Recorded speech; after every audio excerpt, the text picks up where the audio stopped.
going with Dalton week 1 to me means they think they have no chance of beating the Rams. Yeah. That's how I view that decision. Is we get to make good on Andy Dalton and say, hey, guess what? You're the QB1 for all of 30 minutes of game time. If they're down by 2, 3 scores late in the game, that's the field's transition, and it's a win-win for everybody at that point, because you got Dalton his due, and you get Fields into a no-pressure situation in a game that you didn't feel you were going to win from the start. That's the only way I can look at this and not bang my head against the wall. Yeah. Andy Dalton has shown nothing. He's honestly earned nothing. Contrasting with the Jimmy Garoppolo situation, Jimmy took them to a Super Bowl. Jimmy's been there. Jimmy was one pass away from winning the Super Bowl. And let's not forget, he has 2 Super Bowl wins. Yeah, you're right. He does, as a backup. But with Andy, it's like he's the new guy coming in here. And his contract, it's not like it's something that you need to, oh, well, we're going to need to get value out of this for multiple years. It's like, no, this is a one and done thing. And with Justin, I understand the hesitancy, and you want him to be comfortable when he's in. But from what we've seen, I mean, there's no question that Justin gives his team a better chance to win. So like you said, unless they just are, Nagy's 100% certain they're going to lose this game and he's just trying to protect a future asset, this was a bad move. And he compounded that today by saying, let me find the exact quote here. Matt Nagy says, this offense, it takes a few years to get going. We saw that in Kansas City where it took a few years. After about 3 or 4 years, it started really picking up and going. I feel like we're at that spot right now. If what we've seen in the preseason is any indication, that is a crock of shit. And if you want to dive into the numbers, so this is Matt Nagy's 4th year as head coach of the Bears. They were, in 2018, 20th in offensive DVOA, 25th in 2019, and 25th last year. If you want to go a more traditional route, they were 9th in scoring in his first year in 2018. They dropped to 29th in 2019, and they were 22nd last year in points per game. So I'm not sure if the curve is meant to go down before it spikes back up, but I'm calling bullshit on this. I don't know how he walked into that job interview and you ask him what your 5-year plan is, and you're like, well, about 3 or 4 years from now, I'm going to be good at the job that you're hiring me for today. Yeah, seriously. Because Sean McVay, Matt LaFleur, like, you can just rattle off the names that, I mean, even I would put Matt Rule is more effective based on the roster that he was given in turning this around. And, Nagy had Mahomes to, hold on to. He did do a good job with Alex Smith. I'll give him credit for that. But how do you say that it's going to take 3 to 4 years to be competitive because of your offensive system? This isn't a rebuild. If Urban Meyer came in and said, okay, in 3 to 4 years we'll be competitive, then I can understand, because your roster is decimated. He said the exact opposite. He said, we have a 1-year plan. We're going to compete now. And for Matt Nagy to say 3 to 4 years for this offense to get clicking, 3 to 4 years is longer than the average players in the NFL. Like, so you're saying that, okay, does 3 to 4 years start over now with Justin Fields because he's only been in the league for a hot second? So, okay, sweet. And look forward to competing in 2025. Like, that's absolutely asinine.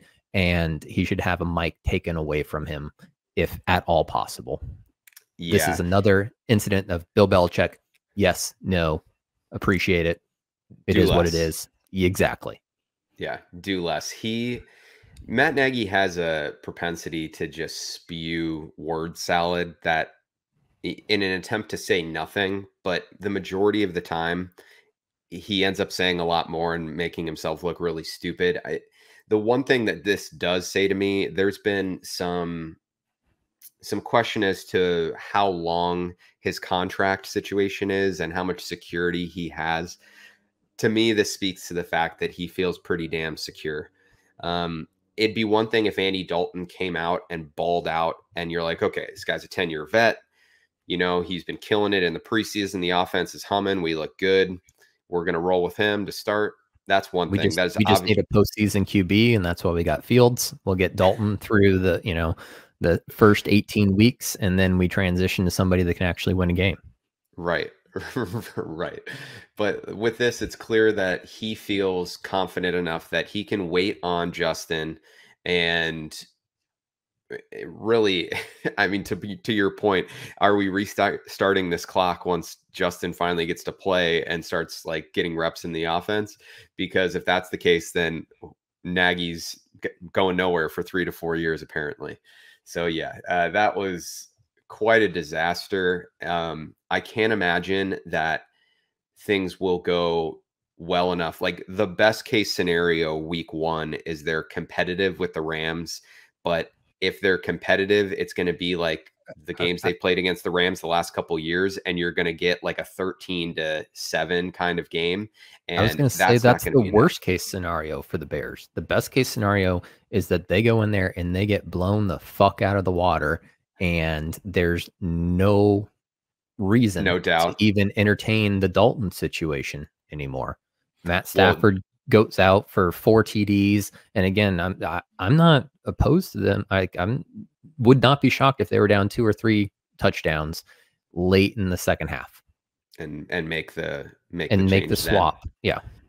Well, yeah. So maybe I should clarify. Best case scenario for Andy Dalton and Matt Nagy making this decision is that they're competitive, but score points. I don't think that's even remotely going to happen against the Rams. So really what they're aiming for is being competitive enough while probably only scoring like a touchdown or something. It's not, it's going to be such a disaster. And it's going to look so much worse in 2 weeks or even mid game. If they make the switch mid game, like you're suggesting, it makes Matt Nagy look so much worse. And I don't understand why. Does it though, if they knew they were going to lose the game? And that's the only reason that I'm giving him the benefit of the doubt, the tip of the cap, to say you knew that Justin Fields wasn't going to win this game, and you knew Andy Dalton wasn't going to win this game. So, but how the hell do you do that in today's NFL with these players, with a lot of guys on this Bears roster who are older that are hoping to be competitive, and you're going to look them in the face? You give them hope by Fields coming in at the end of the game and being exciting. That's the only, again, rationale I can logically come up with. And we're talking about a team. You should all follow us on Twitter. It's fantastic content, but 40% of all dropbacks have been pressures. And this is against second team defenses. Yeah. Dalton's taken 2 sacks on 9 defensive pressures. Fields has taken 2 sacks on 24 defensive pressures.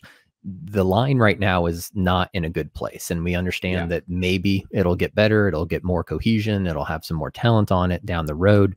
But it's not set up for an Andy Dalton offense right now. And you saw that behind the Cowboys last year, because he surprisingly went 4-5 last year. I'm not sure if anybody recognizes that it wasn't the complete dumpster fire with Andy Dalton at the helm, but there was never a time that you said he has a chance to be competitive past a wild card game when we're taking 7 teams to the playoffs. Oh yeah, sorry, I forgot we were talking about Dalton. No chance of winning a wild card game. We have 10 years of evidence against that. Yeah. I don't think we've got to worry about that.